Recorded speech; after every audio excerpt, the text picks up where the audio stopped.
उत्तराखंडच्या बद्रीनाथमध्ये कॅम्पजवळ हिंसाकलन झालेलं आहे आणि यामध्ये 57 कामगार अडकल्याची माहिती आहे।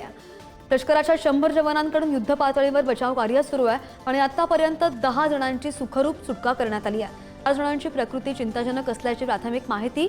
बचाव कार्यासाठी भारतीय लष्कराची जलद प्रतिसाद पथकं तातडीने तैनात करण्यात आली आहेत। यामध्ये डॉक्टर्स, रुग्णवाहिका आणि प्लांट उपकरणांचा सुद्धा समावेश आहे। या भागामध्ये जोरदार बर्फवृष्टी सुरू असून जोशीमठ ते माना दरम्यानचा रस्ता मोकळा करण्याचं काम सध्या सुरू आहे। बचाव आणि वैद्यकीय मदतीसाठी जोशीमठ इथून अतिरिक्त वैद्यकीय संसाधनं मानाला पाठवण्यात आली आहेत। बातमी पाहतोय उत्तराखंडच्या बद्रीनाथमधून। हिमाचल प्रदेशच्या कुल्लूमधून मुसळधार पावसानं कहर मागवलेला आहे आणि रेस्क्यू ऑपरेशन जे सुरू आहे त्याची ही ताजी दृश्य आपण पाहतोय।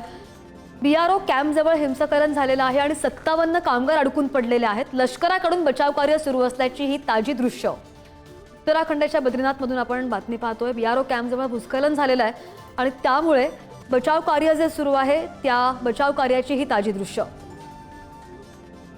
उत्तराखंडच्या बद्रीनाथमध्ये बीआरओ कॅम्पजवळ हे हिंसाकलन झालेलं आहे आणि यामध्ये जवळजवळ 57 कामगार अडकून पडलेले आहेत। लष्कराच्या 100 जवानांकडून युद्ध पातळीवर हे बचाव कार्य सुरू आहे। अजूनही बचाव कार्य सुरू असतानाची ही ताजी दृश्य आपण पाहतोय। आतापर्यंत 10 जणांची सुखरूप सुटका करण्यात आलेली आहे तर 4 जणांची प्रकृती चिंताजनक असल्याचं कळतंय, पाहायला मिळतंय। बचाव कार्यासाठी भारतीय लष्कराची जलद प्रतिसाद पथकं तातडीनं तैनात करण्यात आलेली आहेत, रवाना झालेली आहेत आणि ज्यामध्ये डॉक्टरांची टीम आहे, रुग्णवाहिका आणि प्लांट उपकरणांचा सुद्धा समावेश असल्याची माहिती आहे। या भागामध्ये जोरदार बर्फवृष्टी सुरू होऊन जोशीमठ ते माना दरम्यानचा रस्ता मोकळा करण्याचं काम सध्या सुरू आहे।